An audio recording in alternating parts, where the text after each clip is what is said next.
Stop hiding your flaws. Embrace them. I'm talking to myself firstly here, my brothers. This has always been and still is very difficult for me. I've got many flaws. I know exactly how to hide them. I've had lots of practice. I've done a fairly good job of disguising them here on social media, videos on YouTube, pics on IG, the whole 9 yards. I might make a full video on this soon actually. I think it'd be quite interesting. But hey, look, the more you avoid embracing your flaws, the more insecure you actually become. The more your demeanor shrinks up, your balls shrink up. Or on the opposite end of the spectrum, you overcompensate. You wind up always trying to prove yourself, make yourself seem better than what you actually are. A high value man knows this. And just to be 100% honest and transparent with you guys, one of my biggest physical insecurities is my waist hips area. I feel like I almost have woman-like hourglass hips. I can't stand it. And on top of that, I'm kind of bow-legged, so it makes it even worse. And check this out. I've never told anybody this. I actually just told my wife about this a couple months back, but every single video or picture you see of me on social media, I do this thing where, I'll show you right now. I do this thing where, here, I'll take out my shirt. So check it out. I'll pull down my shorts a little bit so you guys can see. So obviously my hips come out pretty far right there. Don't like that. This is me not flexing or anything. So in my photos and videos and everything, what I do is I'll of course flex. I'll take my glutes and actually squeeze them really hard in the back and kind of push out my feet. So that way my hips, they come in and now they seem smaller. And then of course I flex that back.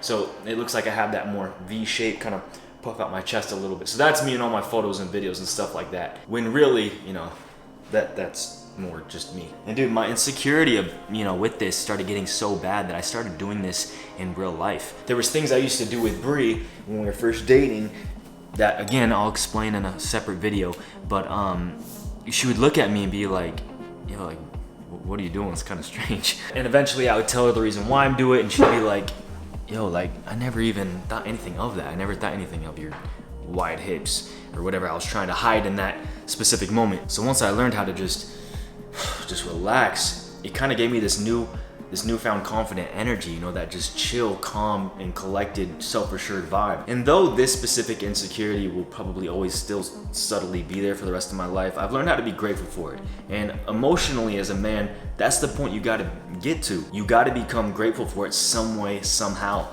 For me, this is one of the galvanizing factors that started forcing me to go to the gym and taking my physique seriously, because I wanted to start getting a bigger chest, wider shoulders, and a bigger back, obviously, to kind of build up that upper portion of my body to create that illusion like I have, a smaller hip ratio. Because, that's what all the girls like. They like that V shape, right? And so, if I was given just a perfect body right off the bat, more than likely, I'd probably just be chilling on my couch watching Netflix all day long, just eating potato chips, getting physically and mentally weaker. So I've learned that starting off as a noob in anything in life, it isn't a curse, you guys.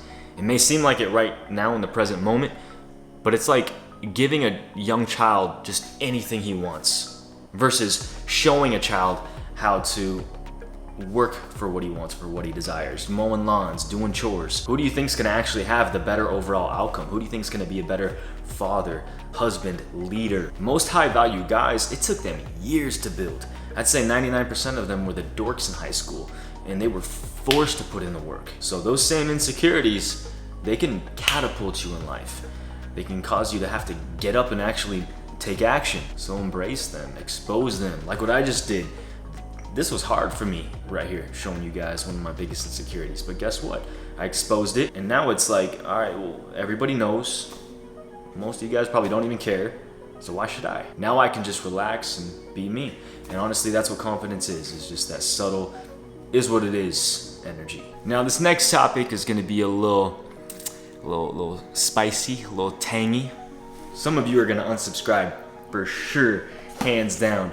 But it's the truth, and as men, we need to hear the truth sometimes, and that's what I'm here for. But before we dive into this next topic, I just want to give a quick shout out to today's sponsor, Seed. We got a sweet deal going down in the description below for you guys. This is their daily symbiotic, and dude, I love this stuff. It's a pre and probiotic 2-in-1 capsule that contains 24 clinically studied strains that supports a lot of things such as heart health, skin health, and the big one, gut health. I'm talking digestion, gut immunity, and so many other factors. It's wild. Over the past few years, more and more research has just been steadily coming out, revealing our gut and its massive impact on our mood, hormones, immune system, and overall just well-being. Basically, think of your gut as the control center for all the operating systems in your body. And the thing about this capsule that really separates it from the rest is the double capsule technology to protect against things in your digestive tract, such as stomach acid, to really ensure that the live probiotics safely make it all the way down to your small intestine. So with your first purchase, you get this jar right here that's refillable, and then they'll send you out monthly refills. So click the link down below, use my code DRE15 to get 15% off of your first month's supply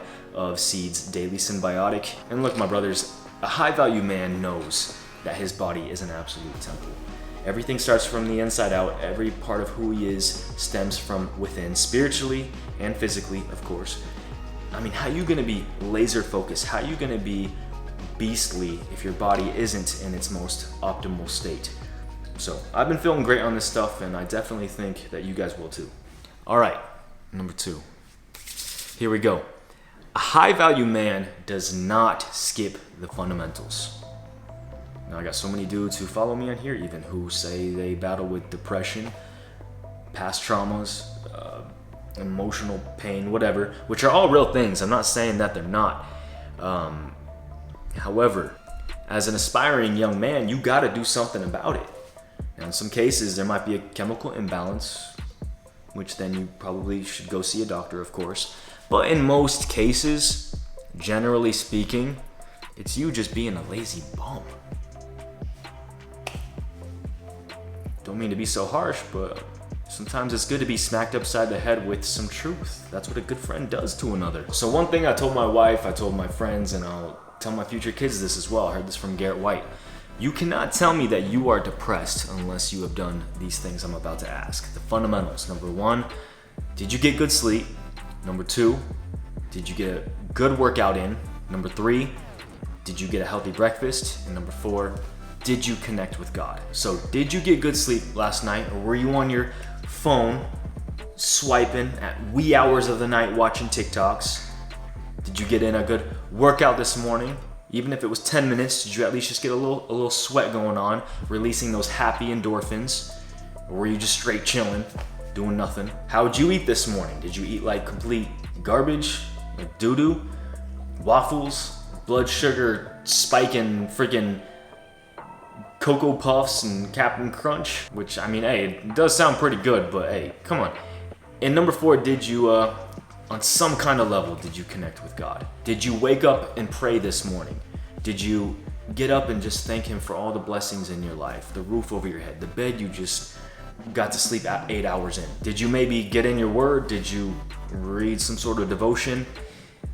If you're sitting here saying how depressed and sad you are, yet you did none of those things this morning, well, at least in my household, that statement is completely invalid. No, my guy, no. You gotta put in the work. And like I said, if you have done these things and you're still feeling very low, very depressed every single day, day after day, then okay, yeah, maybe you do need to go see a doctor and get your levels checked. And maybe something could be off. Or, I mean, you could be just going through a rough patch in your life, going through a rough season. As humans, of course, that's the natural pattern of life. You got highs and lows. But a high value man knows that there is value to be found in those low times, those hard seasons. My dad always says your downtime is your prep time, right? So number 3, don't waste your pain. I heard Shia LaBeouf say this in an interview about 2 years ago, and that spoke to me, bro. That spoke to me.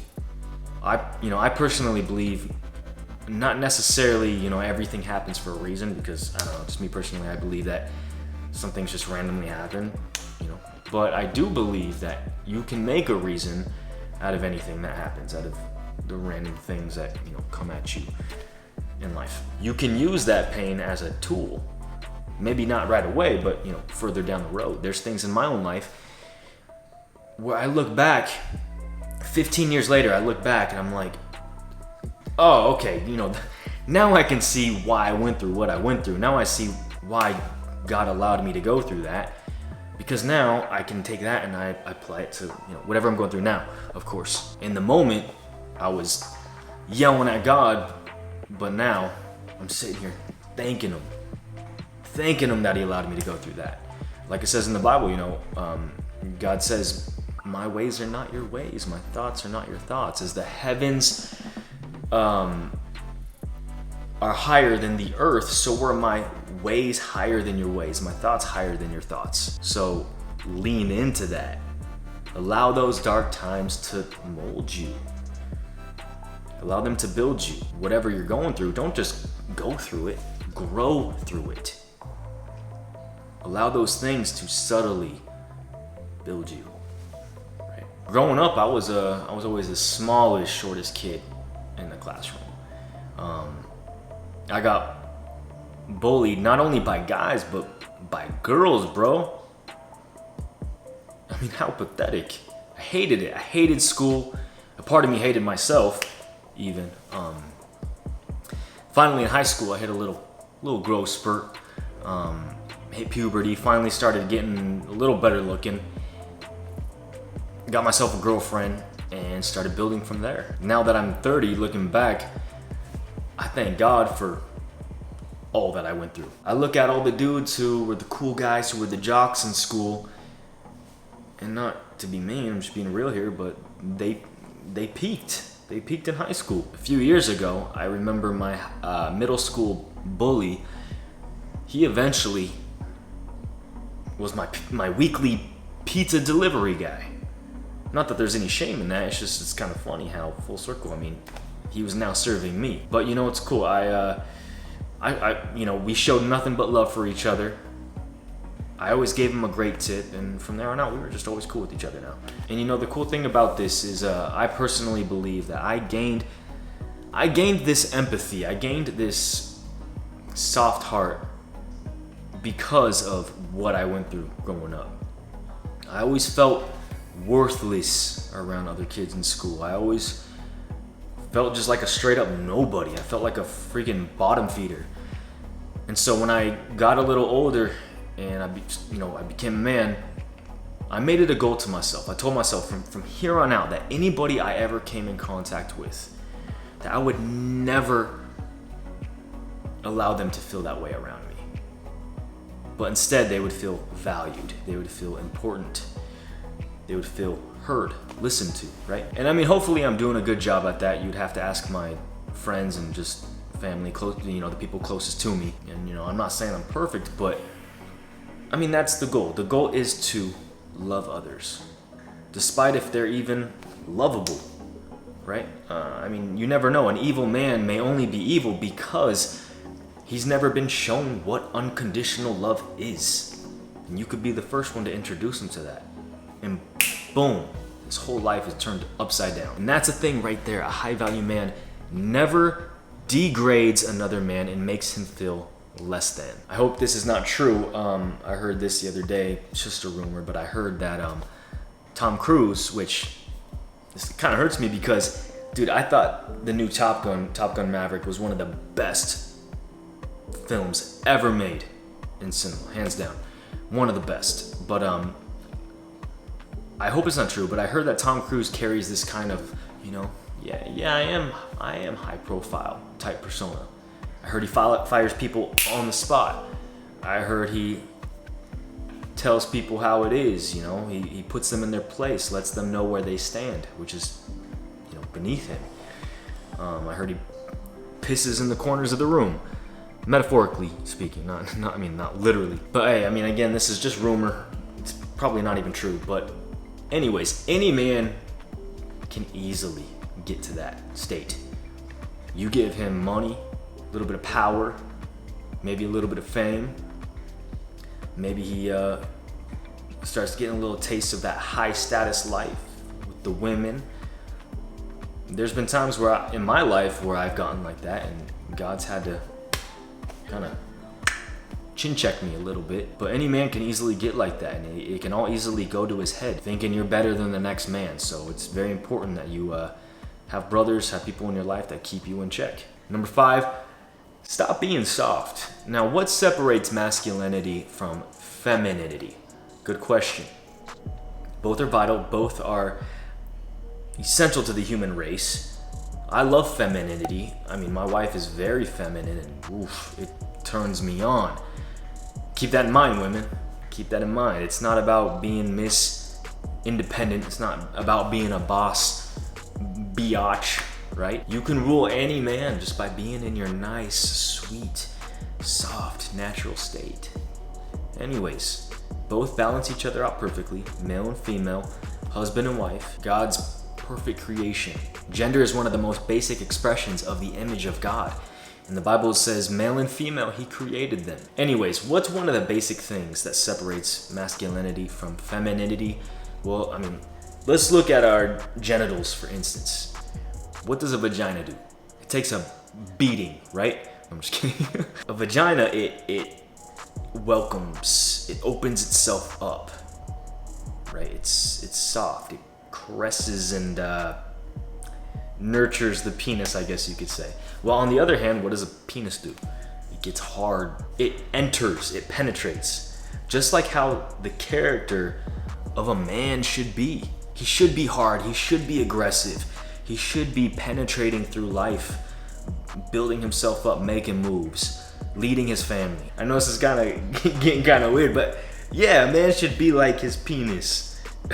But check this out, just like a penis, a man should also know when he just needs to calm down and just be soft, right? I'm not saying it's always about being hard and aggressive and assertive, but for the most part, a woman wants a strong man. She wants a strong man. They do. I don't care what you say. I don't care what culture tries to teach us. Women want strong men. So, hey, look, my brothers, get strong. Get in the gym. Build yourself up. Get muscles. You don't even need big muscles. Little muscles are fine. Look at freaking Cristiano Ronaldo. He's got a little bit of muscle, but he's lean. So those muscles really pop, right? This is the most followed dude in the world right here. So, we should be taking notes from him, obviously. He's a skinny guy, but the second he takes off his shirt, bam, it's gnarly. Of course, you don't need to be like that leaned out if you can, cool, but even if you had just a 4-pack, that's good, dude. That's good. Start working on yourself. Start reading books. Right now I'm reading 4 Pillars of a Man's Heart. This is about being a man, taking back your masculinity and using it to build your empire. It's not about toxic masculinity, which is real, it's a real thing. But no, this is about productive, proactive, selfless, edifying, God-honoring masculinity right here. If you guys have seen my videos over the years, and you can take a look back at some of my old videos, most of them I've kind of deleted because I don't want to be viewed like that anymore, but in some of my old past videos, dude, a lot of them I'm very feminine, bro. And just me personally, I don't want to be looked at as feminine.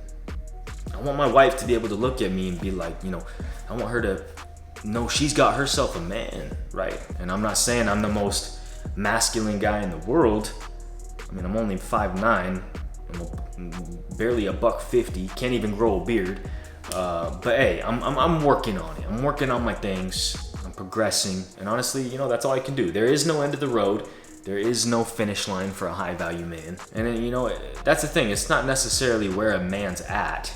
It is, but more importantly, it's about where he's headed, where he's going. Our focal point, it must be on building, taking action, moving forward, and being strong. Stop looking from the same perspective. In other words, stop thinking so small. I saw this movie the other night called Half Brothers.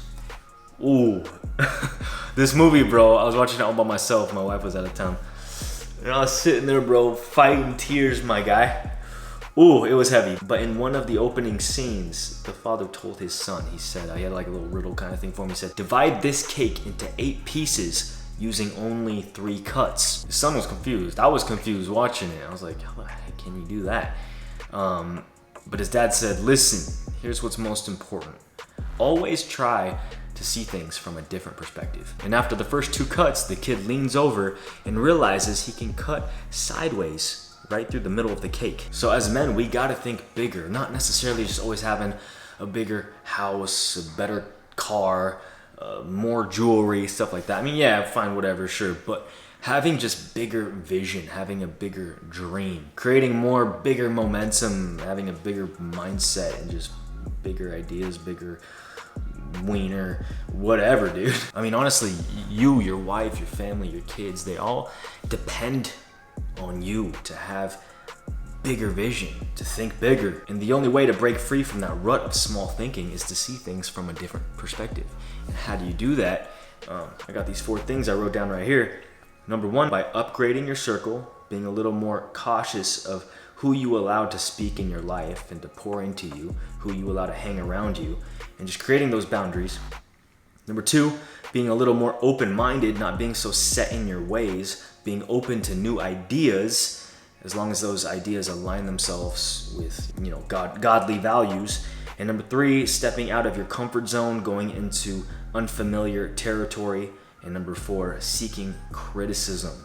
You need that input from people on the outside who can help you look at things from a different perspective. And just to be honest with you guys, there'll be times in my life where I'm thinking real small. I'm immersing myself into, self-pity and thinking thoughts like, this is just as good as it's gonna get for me. This is as big as my businesses will ever get. And so, say I'll be opening up to my mom and talking to her about these things, and she'll be like, you know what? No. Like, look that's not true. Look, we can easily fix this. Let's just do this, and that, and bada boom, bada bing. There you go. And I'll be like, okay, well, I never thought of it that way. And so to finish off this video, look, avoid that trap of self-pity, man. The road to being a high-value man, it's a strenuous journey. It takes years, decades. Those guys who were Chads in high school, the only reason why they were Chads is because they had it easy, right? They were just genetically gifted with a nice body. They got the girls because they were naturally good-looking. They probably had this false confidence because their dad was wealthy or something like that. But most of these guys, 9 times out of 10, once they start hitting their mid-20s, 30s, their metabolism starts to slow down. They start putting on some weight. They get a girl pregnant, have to become a dad fresh out of high school. And because they never did any personal development, never invested into themselves, they don't know their butt from a hole in the ground as far as being a good husband, being a good father, leader, whatever. So as a result, their marriage fails, their kids are all whacked out, their life's just, it's a mess. And because, check this out, this is why right here, you guys, this is why it's so good to start off as the noob. It's the biggest blessing in disguise. Because now you got nowhere to go but up from here. Because you started off as the noob, you had to go out, you had to do all the research. You had to watch all the videos on how to build muscle, how to eat right, how to make money, how to start a business, how to actually build confidence from the inside out, how to talk to women, the whole shebang. But be careful, starting off as the noob can easily put you into that self-pity mind state. Oh man, I'll never be good looking enough. I'll never be, I'll never look like that guy. I'll never have a business as big as his, I'll never have a girl like that beautiful, man. There's just no way. I'm just not good enough, man. It just won't happen for guys like me. I'm just not genetically gifted. I used to be like that until I had this friend who came into my life. His name was Roger. I was about 16, he was 24. This dude was he was a big dude, about 6'2", 230 pounds, blonde hair, blue eyes, real good looking. And he'd be up in my face saying, hey, nah bro, cut that crap out, first of all. Get your ish together, and I'll be picking you up at 6 p.m. every single night to go to the gym. I don't care how sore you are. We're there every night. And during those times, it allowed us to not only work out together, but to also talk about man stuff. He showed me hands-on how to talk to women. I'm forever grateful. He showed me the way. He didn't allow me to be trapped in self-pity. And a lot of what he taught me, those 15 years ago, I still apply it to my life today. And it's crazy, it's wild. A lot of what he showed and taught me, I just now see coming to fruition. I'm just now starting to get a nice body that women actually do a double take at when they walk by. Not that I care, obviously. No, I take that back. I do care. It is nice when women look at you, obviously. But you know, I don't need that validation, right?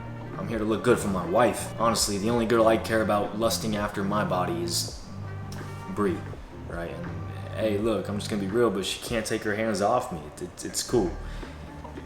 I keep looking better year after year. I keep treating her better year after year. I keep progressing in every area of my life, and she keeps wanting me more and more. She desires me more and more. So, hey, I hope you guys enjoyed today's video. I know it was a little bit long, but hey, I put my heart and soul into this sucker, so I'd be really grateful if you guys gave it a nice big thumbs up. That would mean the world to me. And hit that notifications button, subscribe if you are new, and I'll see you next time. My name is Drexler. Peace always.